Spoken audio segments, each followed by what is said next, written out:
what's happened in our society is that the sacred has become political.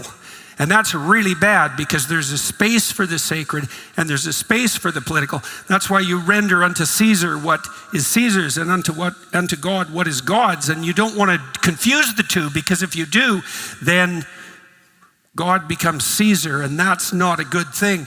And Caesar becomes God, and that is a much worse thing. And that's the situation that we're in.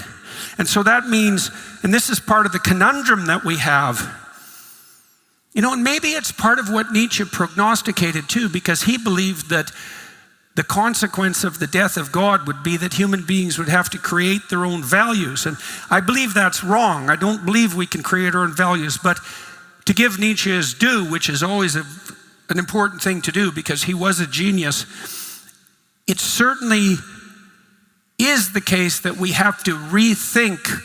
It seems to be that we have to rethink what identity is from first principles. Now, can we do that successfully? We're going to find out, because the culture war is a war because of the difficulty of rethinking identity from first principles. What is it? Is it political? Is it ethnic? Is it racial? Is it economic? Is it desire? Jonathan pointed to that. Are you nothing but what it is that you want, or what something within you wants? Is it subjective? Like, is your identity only something that you control? All of those questions, that's like 10 questions. Every single one of those questions is extraordinarily difficult, and we seem to be stuck with all of them. So, we're going to try tonight to see if we can take identity apart from first principles and see where we get with it. And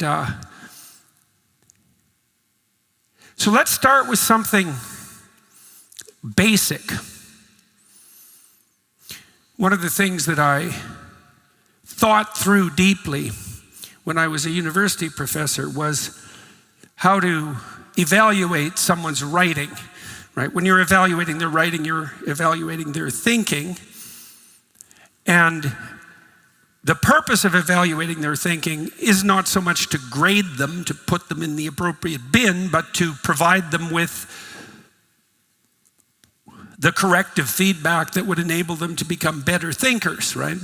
When you're criticizing someone, if you're doing it in a sophisticated way, you're helping them separate the wheat from the chaff. I mean, one of the things I learned as a grader of essays, let's say, was that one of the most effective things I could do to students wasn't to circle what they did wrong, which was often 95% of the essay. But seriously, like, our school system does a very bad job of teaching people to write. I had super bright kids in the 4th year of university who they were terrible at writing. And they could learn quickly because they were smart, but no one had ever taught them. That was an awful thing to see after 16 years of education.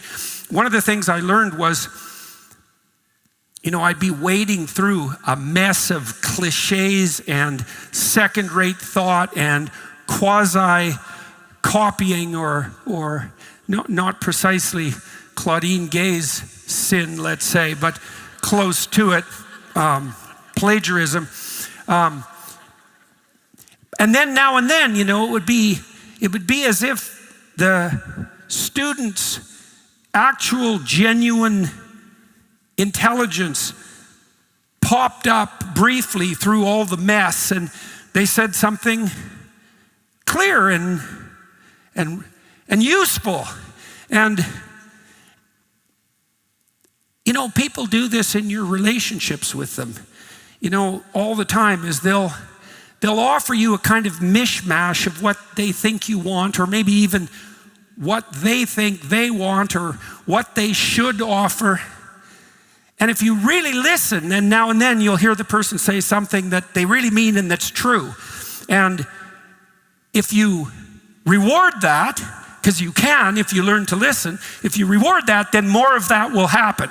Now, that can be daunting, because you got to ask yourself if you really want to know what your wife thinks of you, for example. But in the long run, it's probably a better idea than finding out in divorce court, 25 years later. So people will hide bits of wheat in the chaff, and what you do as a discriminating critic is dispense with the chaff but identify the wheat. This is a really important thing to know when you're mentoring people, when you're grading, but when you're communicating with people in general. What you're really looking for, if you're wise, are things to reward. Now, you dispense with everything that's second rate, not because you want to criticize and get rid of or rise above the person that you're criticizing morally, but because you want to get to the wheat. And it was frequently the case, for example, when my students were maybe writing the first essay of the semester, that literally 95% of what they wrote was just painful. It would have been easier just to rewrite the essay than to grade it, and so seriously. But, one of the things I noticed is that if I circled a couple of sentences that were genuine thought, the students were so thrilled that someone had noticed when they dared to put their head up above the parapet and say something they believed to be true and genuine, that the next time they wrote an essay, it would be more like 30 or 40% that.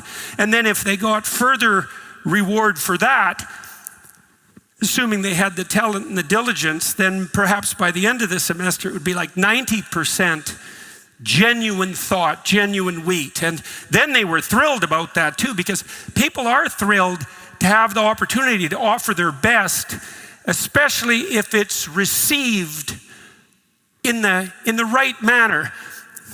People will often obfuscate and produce what's second rate because they're terrified in their heart of hearts that if they did reveal themselves genuinely, which is also a way of making yourself vulnerable because it lets people see who you really are.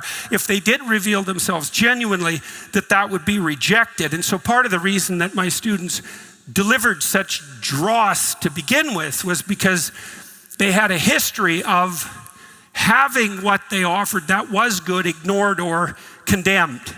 And so often they'd hide under the cliches, they'd hide under giving the professor what he wanted to hear so they would get a good grade, because they had sickened of the risk of doing something genuine and having it be rejected. And that's something else to know in your relationships, man. You gotta be very careful not to punish the people around you that you love for doing something good, because you can eradicate what's good with punishment quite rapidly. And so it's a deep thing to understand that you need to be watching the people around you all the time to see when they hit the target and to point that out. And people love that. If you do that to people around you, they'll be so thrilled with you, you could hardly stand it, right? Because all people but those who are utterly nihilistic and faithless will risk offering something genuine from time to time in the desperate hope that it is in fact noticed and appreciated. And if you can transform yourself into the sort of person who notices that and rewards it, then people will bring their best to you, and that's a great deal.